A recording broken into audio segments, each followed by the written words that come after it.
I can imagine when you compared like podcasting and, your clips on Instagram compared to dentistry, like it must be a very different, not career path, like a very different level of thought must go into that sort of stuff. Yeah, definitely. I think I think I'm a person where I'm a jack of all trades type of guy. And I think that's how most people should be, because, like whenever you learn like a new skill and you're starting off learning it, obviously your rate of learning is really quick at the start. Like if both of us were to pick up like some frisbee sport or something, like at the start would be terrible. Then we start and we get really, really good. Then at a certain point, the progress starts to slow down a lot, and you have to grind just to get a little bit better, that type of thing. So to me, it's almost like a no-brainer to spread your time and effort out. Because if you spend an hour learning 5 new skills that you've never touched before, you obviously get a lot more out as opposed to just grinding 5 hours on one specific thing. So yes, I think it's good to have just a little, like I've learned a lot just from starting that podcast and working on creativity and working. I've learned like the main fundamentals of it. Obviously to get really, really good at it, it'd take a lot more effort, but I'm kind of happy and fine with just knowing a good, strong fundamentals of creativity, producing content, social media, that type of thing. So that's why, it's a win for me just based off that. Yeah. I guess it kind of stems from the 80-20 rule, where it's like you get 80% of the competency for 20% of the work. Yeah. And then for you to get to that like final, 81, 82, 83, it's going to take so much more work. Yeah. I can definitely see that. Yeah, so sure. I've been applying that principle a lot more recently than I probably did before. I think that's what really, that's what people kind of, when people would like say, how do you have time for all this stuff? It's probably because of that. I don't actually know if it's a good or bad thing. It might be an interesting thing to think about, but like, is it worth me for say revising that much harder to get 5% extra on an exam?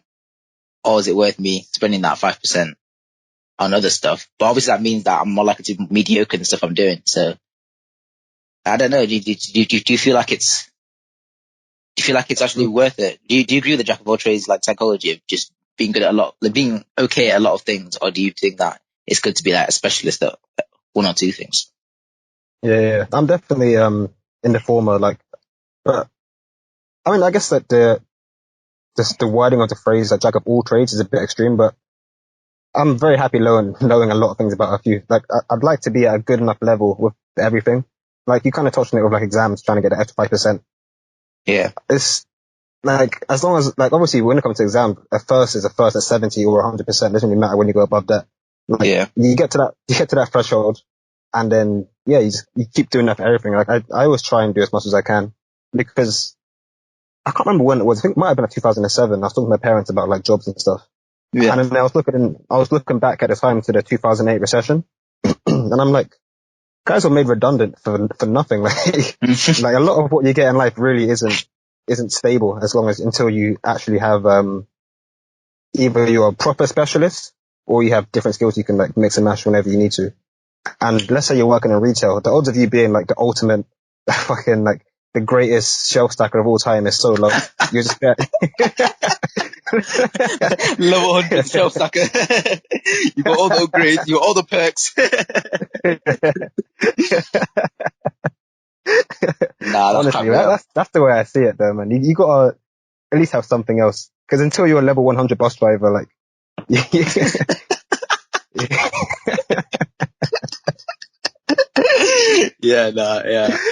I hear that for sure. But then how does anyone ever become to that level? Like, is that?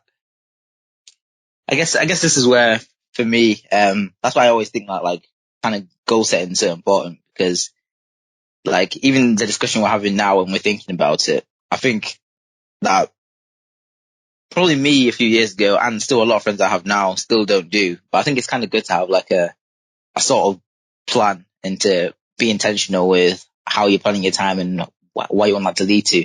Like if it was deep in your passion, like you want to be that level 100 bus driver, then I would be like, you know what, that's calm. Like if you can sit down and say, yeah, that is what I want, I'm not bothered about learning anything else, then that's what I think, where you should be, okay, you should follow that specialist route if that's for you. Whereas you seem to have the mindset of, but if it's not stable, then I need to have other things to rely on. I think the fact that you've thought about that and you've done that is the most important thing, I guess, rather than, obviously like being like a one size fits all, just knowing what your own goals are. Cause yeah, I know people in my course or at different unis that they really, really, really, really care about that degree. And that is actually their passion and they don't actually care about anything else. So for them, that 5% extra actually means a lot to them. So, it's like fair game. Like you need everyone's different in that sense. Yeah, that's very true, to be fair. I guess it comes down to like your needs and wants, I guess. Like if you need, like, I don't know, to perform well in your degree because you want to be the best dentist ever, like it very much is worth putting extra effort in to get closer to that goal. I think for me, and I assume it's similar for you, like the end goal isn't necessarily fixed in one thing. Like just being financially stable or like, I don't know, having a nice wife, whatever your goal is, it's not necessarily specific. And because there are several ways to get there, you might as well have as many possible doors open into that, into that final stage of life. Yeah, I was going to mention that. Yeah, definitely true about like not closing off other things because yeah, of course, and like even from like a mental perspective, like if you're that guy that says I want to get the best grade in the year, whatever, then let's say it doesn't happen, you end up being second, or you're 69%, you didn't secure the first, then like what going through your head, you're going to think like all that effort I put in is basically redundant because I didn't get this big goal that I wanted in the first place. And as you said, things can change. At some point, you might think that's really what you want, and then you get later on in life and be like, I wish I just like dipped my toe in a few different things because now I've realized that my priorities have kind of changed.